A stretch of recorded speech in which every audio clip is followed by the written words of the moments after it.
OBC, SC व SBC minority प्रकल्पातील सदस्य संसदेत गेला पाहिजे. माजी सदस्य राज्य मागासवर्गीय आयोग प्राध्यापक लक्ष्मण हके. जालना पावन नगरीतून सुरुवात झाली असल्याची माहिती. आज दिनांक 10 मार्च 2024 रोजी रविवारी दुपारी 3 वाजता जालना शहरामध्ये सकल ओबीसी समाजाच्या महामेळाव्याचे आयोजन करण्यात आले होते. या मेळाव्याला प्रमुख मार्गदर्शक राज्य मागासवर्गीय आयोगाचे सदस्य प्राध्यापक लक्ष्मण हके हे होते. या प्रसंगी बोलताना लक्ष्मण हके म्हणाले की देशाच्या संसदेमध्ये ओबीसी, एससी, एसबीसी, मुस्लिम ज्यांचे हक्क, ज्यांचे अधिकार चॅलेंज केलेले आहेत, या सगळ्या लोकांनी एकत्र येत आपल्या हक्काचा माणूस संसदेमध्ये पाठवला पाहिजे असे मत व्यक्त केले.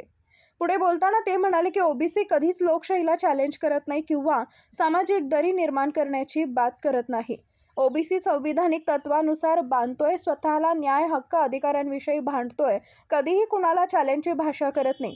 एका बाजूला जर तुम्ही अशा पद्धतीने या देशातील लोकशाहीला चॅलेंज करणार असाल तर ओबीसी खूप समजूतदारपणाची भूमिका घेईल, विचारांची लढाई लढेल, पण संविधानाच्या व्यवस्थाचं चॅलेंज ओबीसी करणार नाही.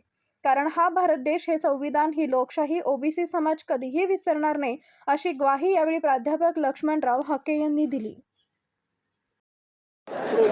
सर, ओबीसीच्या आरक्षणाचा लढा सुरू आहे, काय सांगतो? ओबीसीचं पंचायत राजमधलं गेलेलं आरक्षण असेल किंवा ओबीसींचं शिक्षण, नोकऱ्यामधलं आरक्षण असेल, हे जे काही चॅलेंज झालं या पुरोगामी महाराष्ट्रामध्ये, फुले शाहू आंबेडकरांच्या महाराष्ट्रामध्ये, आजही सामाजिक न्यायाच्या प्रतीक्षेमध्ये इथला ओबीसी, विजयंती, 12 बलुतेदार, 18 बलुतेदार, भटके विमुक्त जाती जमाती आहेत. आणि हा जो या पुरोगामी महाराष्ट्रामधला अंडरकरंट आहे, तो येऊ घातलेल्या निवडणुकीमध्ये याचं प्रत्यंतर येणार आहे. त्यामुळं ओबीसी जागा झालेला आहे, न्याय, हक्क, अधिकाराविषयी जागा झालेला आहे. आणि आमच्या आरक्षणाच्या बाबतीमध्ये कुणी काय भूमिका घेतली हे इथल्या ओबीसीला, विजयंतीला, इथल्या सर्व लोकांना माहिती आहे. त्यामुळं याचं प्रत्यंतर निश्चित येऊ घातलेल्या लोकसभेच्या निवडणुकीमध्ये या पुरोगामी महाराष्ट्रामध्ये पाहायला मिळेल. काही लोक मंडल आयोगाला चॅलेंज करतात. मंडल आयोग चॅलेंज करणं, मंडल आयोग फक्त महाराष्ट्रापुरता नाही, मंडल आयोग देशभरासाठी आहे. मंडल आयोगाला चॅलेंज करणारी माणसं संपून जातील. मंडल आयोगाला चॅलेंज करणारी देशामधली सत्ता बाजूला जाऊ शकते. मंडल आयोग हा देशाला स्वातंत्र्य 1947ला मिळालं, संविधान 1950ला मिळालं, पण मंडल आयोग 1994ला इम्प्लिमेंट झाला आहे. 28-29 वर्ष ओबीसींना न्याय मिळाला आहे. महामानव डॉक्टर बाबासाहेब आंबेडकरांना सुद्धा मंडल आयोग म्हणजे 340व्या कलमासाठी राजीनामा द्यावा लागला होता. ओबीसी हे अजिबात सहन करून घेणार नाहीत.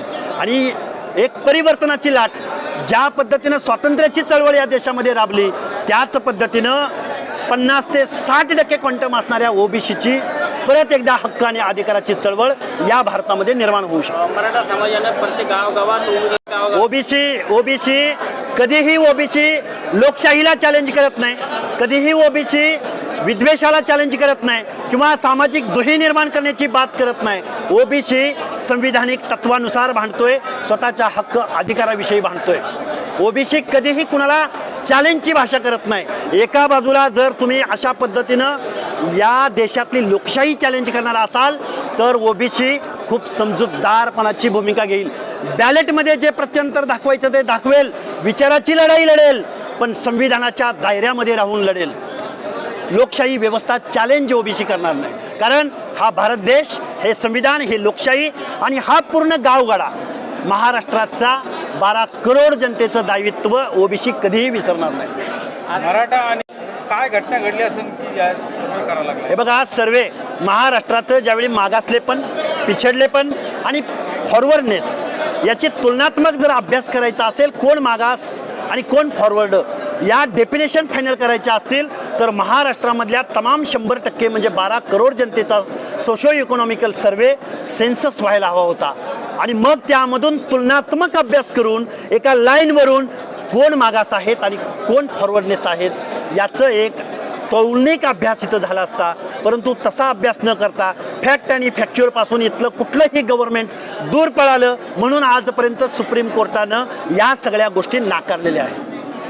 केंद्र सरकारने अजूनपर्यंत इम्पेरिकल डाटा व्हायरल केलेला नाही, प्रसिद्ध केलेला नाही. बघा, इम्पेरिकल डेटा या देशाला स्वातंत्र्य मिळाल्यापासून आजपर्यंत कुठल्याही घटक राज्याने केला नाही. काही नॉर्थमधल्या घटक राज्यांनी किंवा साऊथमधल्या काही घटक राज्यांनी केला आहे, पण तो सोशो इकॉनॉमिकल सर्वे केला आहे. इथली फॅक्ट आणि फॅक्च्युअलनेस, इथलं मागासलेपण, इथलं ऑडिट, इथल्या ओबीसीना सामाजिक न्यायाच्या ज्या योजना राबवल्या गेल्या, बजेटरी तरतूद दिली गेली, त्याचं ऑडिट या महाराष्ट्रामध्ये झालं पाहिजे, या देशामध्ये झालं पाहिजे.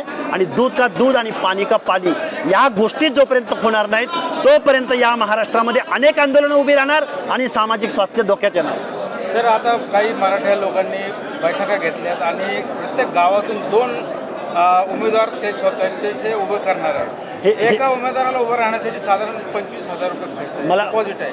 आणि या मार्गातून निवडणूक आयोगाची प्रक्रिया यांना डॅमेज करायची. हे बघा, लोकशाहीची निवड प्रक्रियेलाच चॅलेंज म्हणजे लोकशाही चॅलेंज होते.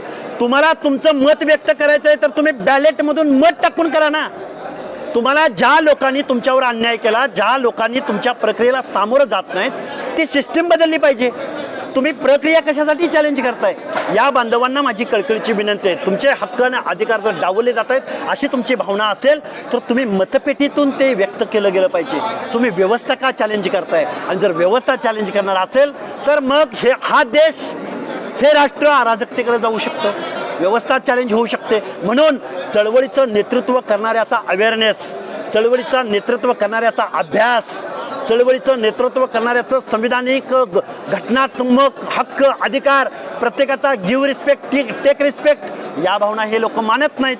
म्हणजे यांना मनुवादाकडे जायचं आहे, म्हणजे यांना वर्चस्वाकडे जायचं आहे, आम्हीच ग्रेट आहोत असं म्हणायचं आहे, म्हणजे यांना लोकशाही मान्य नाही असा याचा अर्थ होतो. सर, एक राजीनामा आपण का दिला आहे? आयोगाचा राजीनामा देण्याचं कारण असं होतं की आमची मागणी अशी होती की या महाराष्ट्रामधल्या 12 करोड जनतेचा सर्वे झाला पाहिजे. गरिबी तपासायचे, निश्चित तपासा. सामाजिक मागासलेपण तपासायचं, निश्चित तपासा. पण एक सीमारेषा तयार करा. त्या सीमारेषेपासून भटके कुठं आहेत, ओबीसी कुठं आहेत, त्यांची जमीनधारणा काय, त्यांचं एज्युकेशनमधलं प्रमाण काय, कट ऑफमधलं कुणाचं प्रमाण किती, जोपर्यंत 12 करोड जनतेचा डाटा येणार नाही तोपर्यंत तुम्ही मागासलेपण कसं प्रूव्ह करणार? तुम्ही कोर्टात या गोष्टी टिकवणार कशा? कोर्टानं जे 650 पानाचं जजमेंट दिलंय त्या जजमेंटचा अभ्यास तुम्ही का करत नाही? या सगळ्या गोष्टींची उत्तरं हा सर्वे करणं एवढ्याच कालावधीत झालं पाहिजे, असंच झालं पाहिजे, असाच क्वेश्चनर असला पाहिजे, अशी आन्सरशीट असली पाहिजे. अजेंड्यावर आयोगानं काम करायचं. जी एक न्यायिक संस्था आहे त्या न्यायिक संस्थेनं राजकारणी लोकांच्या म्हणण्यानुसार काम करायचं.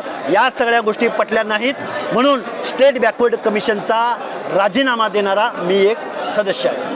सर, आज आपण प्रचार करत, आज आपण 100 रुपयाची गजर, काय संकल्पना आहे? संकल्पना अशी आहे, इथून पुढच्या कालावधीमध्ये ओबीसी, BJNT, SBC, दलित मायनॉरिटी आणि मुस्लिम समाजामधला वर्ग ज्यांचं सामाजिक न्यायाचे हक्क आणि अधिकार ज्यांनी चॅलेंज केलेत, या सगळ्या लोकांनी परत एकदा या देशाच्या संसदेमध्ये आपलं प्रतिनिधित्व, म्हणजे आपला जिथं जो समूह जास्त आहे, जिसकी संख्या जितनी भारी, त्यांचा प्रतिनिधी कायद्याच्या सभागृहामध्ये गेला पाहिजे. एवढी व्यापक स्वरूपाची ही प्रतिक्रिया आहे आणि त्याची सुरुवात या क्रांतिकारी अशा जालना भूमीमधून झालेली आहे.